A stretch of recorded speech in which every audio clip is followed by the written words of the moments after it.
Well, I mean, first of all, I think that's the last thing the U.S. government wants is to help push the price of gold higher, because a rising gold price is a bad sign for the dollar and its role as the world's reserve currency. I mean, the dollar's primary competitor is gold. Central banks have a choice. They can own gold or they can own dollars. And more central banks are choosing to sell dollars to buy gold. And so if the U.S. Treasury joined the gold buying party, that would put even more upward pressure on gold and create even greater incentives to buy it. And of course, that would send the wrong message. Right? If the U.S. started buying gold. Join Peter Schiff as he explores why central banks are ditching dollars for gold, the implications for the US dollar, and the unrealistic goals of the Federal Reserve. Discover what skyrocketing gold prices mean for inflation and the broader economy. Don't miss this deep dive into the current financial landscape. Well, I think we've already broken out as far as gold hit a new all-time high, and we took out a lot of the resistance that was overhanging the market just above $2,000 an ounce. So we got above 2,400. So I think gold really has support just under 2,300 now. I think we've moved up to a level where we're now seeing support above what used to be resistance.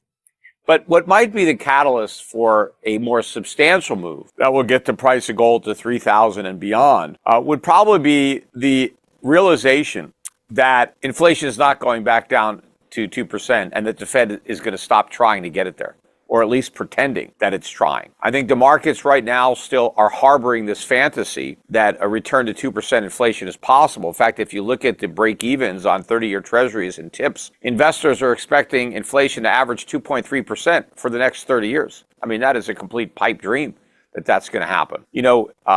The low inflation that we've had since the '08 financial crisis, that's an aberration. That's the exception, not the rule. You look at the 40 years before the 2008 financial crisis, inflation averaged close to 5% a year. And the Fed never had a 2% inflation target when inflation was above 2%. The entire history of that target existed when inflation was below 2%. That's why they made it up. They used it as a justification to create more inflation, because they claimed it wasn't high enough because we were still below 2%. But because they created so much inflation to get us back up to 2%, we're now way above it and we're never going back down to it. And the Fed doesn't have the political will to do what's necessary, because if they really wanted 2% inflation, they wouldn't have stopped hiking rates. They have a long way to go up. And Powell would not be telling Congress that he doesn't care about budget deficits and that he can't criticize them. He would be laying into the government for running these deficits, because there's no way we're going back to 2% inflation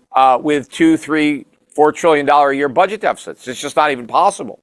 So if Powell is not willing to stand up and do what's right and criticize Congress for doing what's wrong, there's no chance of 2% inflation. So when the markets get their arms around this, they're going to have to reprice. The Fed will absolutely ignore inflation. Will it deliver cuts before or after the markets are expecting? That I don't know. But it makes sense that everybody is, agitating the Fed for inflation, because everybody's addicted to it. Because the Fed used inflation to keep interest rates so low for so long, everybody has grown an addiction to the cheap money. And when you take away the cheap money, obviously the addicts are going to demand more of it. They're starting to have withdrawal. We're seeing banks fail. We're seeing pressure now on the stock market.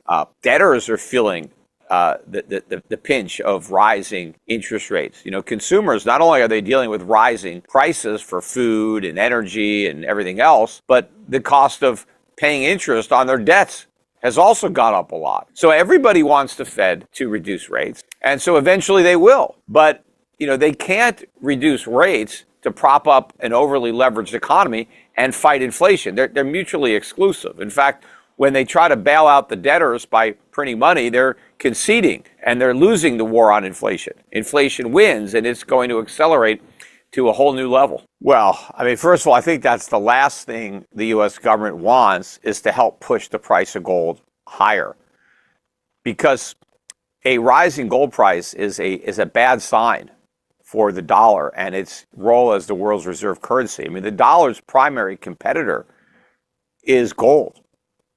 Central banks have a choice. They can own gold or they can own dollars. And more central banks are choosing to sell dollars to buy gold. And so if the U.S. Treasury joined the gold buying party, that would put even more upward pressure on gold and create even greater incentives to buy it. Peter Schiff explains that central banks are buying more gold due to concerns about long-term inflation and doubts about the US dollar. He argues that the US avoids pushing gold prices higher to maintain the dollar's reserve currency status. Schiff predicts that persistent budget deficits and political reluctance will keep inflation above 2%, leading the Fed to eventually lower interest rates, which will further inflate gold prices and contribute to an impending financial crisis. And of course, that would send the wrong message, right? If the U.S. started buying gold, imagine the message that sounds. That's like, the policemen are having to, call in the police to protect themselves, right? I mean, it would send a message that things are not great, because we're telling everybody how great everything is. It's a great economy, the strongest U.S. economy. Inflation is going back down.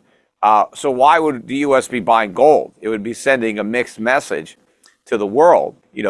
Yeah, I mean, I don't know that they are smart enough to have a plan B, or not. Maybe it's not about intelligence. They don't even have the hubris. I mean, I think they're very self-confident in the dollar's position, and they don't think there's anything that could upset that. So I don't think they're planning for a reality that they think has zero probability. They're very arrogant in this respect. And again, I think they overestimate the importance, because they think that the rest of the world needs us, that they need our dollars, that they need our consumption, that we, without them, they're ruined, right? Because we're the only ones that can buy what they produce. We're the only ones that can borrow what they save. I mean, this is nonsense, obviously, but a lot of people believe this, and so I don't think anybody is going to be worried. And if you look at where the national debt is, it's $35 trillion almost. People have been very concerned about the debt, at least people like me, since it broke $1 trillion in Ronald Reagan's first term. In fact, Reagan was concerned about it before he was elected. And was critical of the budget deficits and the national debt under Carter. But if you're in Washington and you've seen the national debt go up 35-fold, and as far as you're concerned, there have been no consequences, no adverse consequences, well, then why should there be in the future? I mean, it's gone on so long, why can't it go on indefinitely?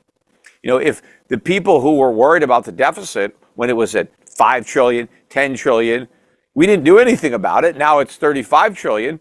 And none of the bad stuff that people were worried about has happened. Look, the stock market's at a new high. Unemployment is, below 4%. Everything is awesome. So why should we do anything about the deficits? Because they clearly are not a problem. Because look how big they are, and, and everything is fine. And so, to me, it's like, somebody that's smoking cigarettes, and the doctor says, you got to quit those cigarettes, you're going to get cancer. But, they keep smoking and they don't have cancer. They don't quit until they go to the doctor and he says, hey, you got cancer. And then it's like, oh, shoot, I better quit smoking. Well, it's a little late for that, right? You should have quit a long time ago. But, you think, well, I haven't developed the cancer yet, so I guess I can keep smoking. So by the time we get the crisis, it's too late, to fix it, right? That ship sailed a long time ago. Thank you for joining our discussion with Peter Schiff on key economic issues affecting gold, silver, and the US dollar. If you found this video insightful, please like, share, and subscribe. Don't forget to hit the notification bell for updates. Share your thoughts in the comments below. Stay tuned for more financial insights.